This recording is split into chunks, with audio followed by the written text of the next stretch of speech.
Hello my YT family, welcome back to our YouTube channel Mandi official में आप सभी लोगों का स्वागत है। अगर आप मेरे चैनल पे नए हो तो मेरे चैनल को सब्सक्राइब करना और वीडियो को लाइक करना ना भूलें और साथ ही साथ में बेल आइकन को प्रेस कर लें ताकि आपके पास में मेरे वीडियोस की नोटिफिकेशंस आती रहेगी और मैं आपके लिए ऐसे इंटरेस्टिंग मोरल स्टोरीज लाती रहूँगी।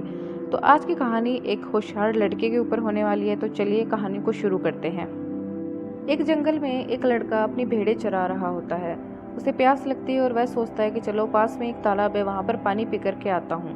वह पानी पीने के लिए चला जाता है और उसके पीछे से एक राक्षस आकर के उसकी कुछ भेड़ें उठा करके ले जाता है।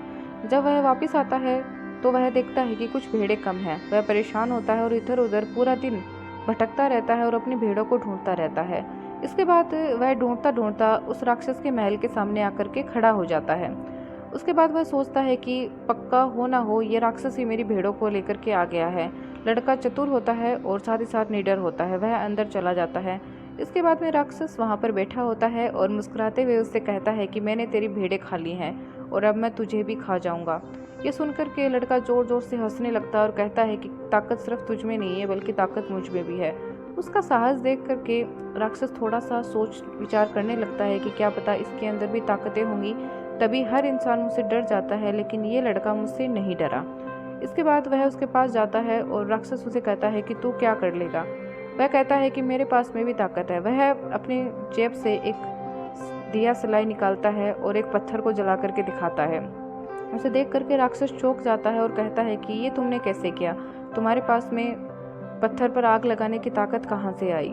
उसके बाद लड़का बुद्धिमान होता है और कहता है कि मेरे पास में बहुत सारी ताकतें हैं और मैं तुम्हें सारी ताकतें सिखाऊंगा। इसके बाद वह उसके साथ रहने लग जाता है। वह लड़के को कहता है कि कल सवेरे अपन चलेंगे जंगल में और बरगद का एक पेड़ उखाड़ करके लेकर आएंगे। लड़का कहता है कि चलो ठीक है। उसके बाद वह दोनों जंगल जाते हैं। राक्षस होता है वह बरगद के पेड़ को उखाड़ने लगता है, उसके तने को नीचे मोड़ देता है और उस लड़के को कहता है कि तुम इसे पकड़ के रखना और मैं इसकी जड़ को उखाड़ता हूँ। वह उसकी जड़ को उखाड़ने लग जाता है, लेकिन जैसे ही राक्षस उस तने को छोड़ता है लड़का उछल करके दूर जाकर कहीं गिरता है। उसे देख करके राक्षस हंसने लगता है। इतने में ही लड़का उठ करके आता है और अपने दिमाग में तरकीब लगाता है। वह राक्षस को कहता है, देखा मेरे पास में उड़ने की शक्ति भी है, क्या तुम्हारे पास में उड़ने की शक्ति है। ये सोच करके राक्षस अपने सर को खुजलाता है और कहता है कि नहीं, मेरे पास तो ऐसी शक्ति नहीं है, तुमने ये कैसे किया, मुझे भी सिखाओ। लड़का कहता है कि कोई नहीं, तुम फिलहाल मेरी सेवा करो, उसके बाद मैं तुम्हें सारी चीज़ें अच्छे से सिखा दूंगा। इसके बाद वह कहता है कि लड़का राक्षस को कहता है कि तुम तना संभालो और मैं पीछे की जड़ को संभालूंगा। राक्षस पेड़ के तने को अपने कंधे पे रख लेता है। लड़का उसकी जड़ में जाकर के छुप जाता है और उसके बाद में पूरा बोझ राक्षस ढो करके अपने महल तक लाता है।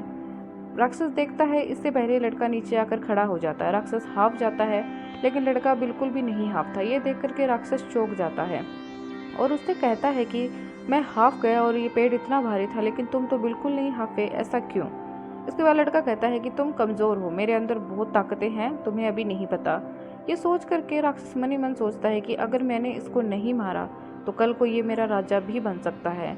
वह उसे मारने की तरकीब लगाता है। लड़का पहले ही भाप जाता है कि ये राक्षस मुझे मारने की कोशिश करने वाला है। वह एक पानी से भरा हुआ थैला लेता है और अपने बेड पे रख देता है और उसे एक चादर से ढक देता है। जैसे ही आधी रात होती है राक्षस आता है और एक मुक्का मार करके उस थैले को पाड़ देता है।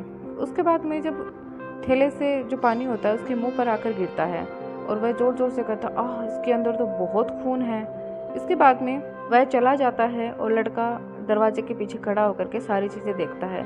जब सवेरे राक्षस उस लड़के को जिंदा देखता है तो वह डर जाता है और उसकी तरफ घूर घूर के देखने लगता है। लड़का कहता है कि क्या हुआ, मुझे सपने में आया था कि तुम मुझे मारने के लिए आए हो। राक्षस डरते हुए कहता है कि नहीं नहीं, मैं तो ऐसा सोच भी नहीं सकता। इसके बाद जो लड़का होता है वो अपने कपड़ों के अंदर एक बड़ा सा थैला छुपा के रखता है और इतना खाना खाता है और राक्षस की नज़रों से वह सारा खाना बचा करके उस थैले में डाल देता है। राक्षस चौंक जाता है कि इसकी खुराक तो मुझसे भी ज़्यादा है, ऐसा क्यों।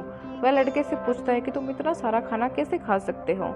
लड़का कहता है कि मैं अपने पेट को चीर करके सारा खाना बाहर निकाल देता हूँ और उसके बाद में मैं और खाना खा सकता हूँ।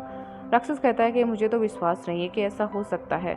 फिर वह लड़का राक्षस को कहता है कि मैं भी तुम्हारी तरह एक राक्षस ही हूँ, मैंने तुम्हें बताया नहीं और मैं तुम्हें अभी चीर करके दिखाता हूँ कि मैं खाना कैसे बाहर निकालता हूँ। वह अपने कपड़े को फाड़ता है। उसके बाद में जो पोटली में जितना भी खाना होता है वह सारा नीचे आकर गिर जाता है। राक्षस को हंसी आती है और वह सोचता है कि चलो ठीक है, अगर ये कर सकता है तो मैं भी कर सकता। इसके बाद वह चाकू उठाता है और अपने पेट में खींच के मारता है। जैसे ही वह अपने पेट में चाकू मारता है, उसके थोड़ी देर बाद में उसकी मृत्यु हो जाती है और वो जितना भी महल होता है, सोना चांदी होता है, जितना भी खजाना होता है, वो सारा का सारा उस चतुर लड़के को मिल जाता है। सो माई वाइटी फैमिली, इस मोरल स्टोरी से हमें यही शिक्षा मिलती है कि जहाँ पर बुद्धि का उपयोग करना चाहिए वहाँ पर हमें बुद्धि का उपयोग करना चाहिए, और जहाँ पर हमें बल का प्रयोग करना चाहिए वहाँ पे हमें बल का प्रयोग करना चाहिए। कभी कभी बल पर बुद्धि भारी होती है। So thank you so much for watching this moral story, और ऐसे ही मॉरल स्टोरीज मैं आप लोगों के लिए लाती रहूँगी।